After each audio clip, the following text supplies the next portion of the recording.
Righto, so been having some issues with excessive fuel usage and sooting up on the spark plugs. So yeah, few things that could be causing it.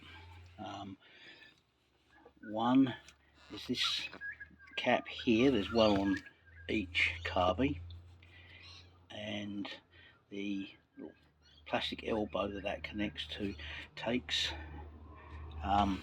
air in from the atmosphere to a couple of holes, or a hole, can't remember if it's one or two, underneath the diaphragm, which is inside this cap.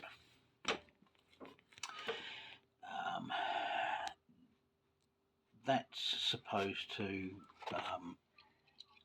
self-adjust for ambient air pressure, so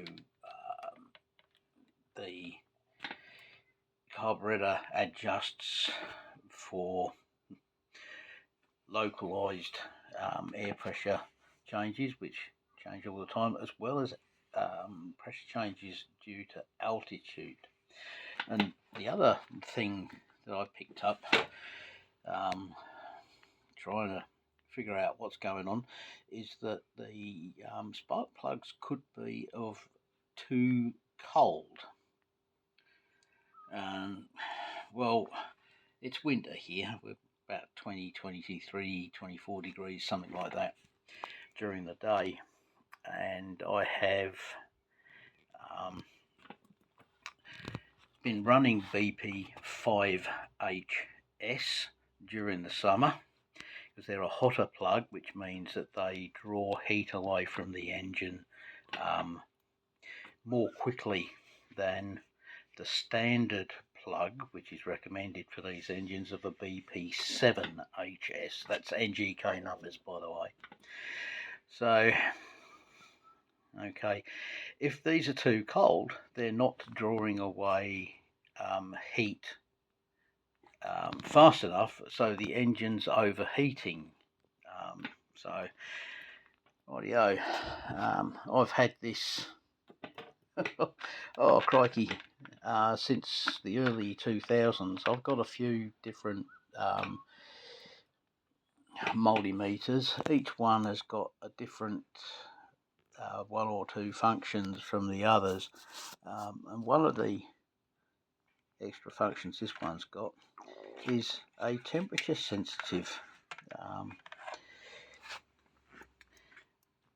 It's a thermocouple, so I've got that wrapped around the insulator part of the outside of the spark plug on the right hand cylinder, and we just turn that to the degrees Celsius / degrees Fahrenheit position, and I've been running the engine for a minute or so.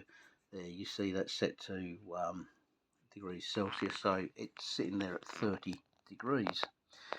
So I'm going to take the bike for a bit of a run and see how it goes. See what sort of temperature I'm getting, and then I'll be consulting the website at NGK to see if I'm getting anywhere near the recommended heat range. I can't see that being the problem, but hey, I've had this for 20 odd years, and this is the first time I've actually used a thermocouple for anything.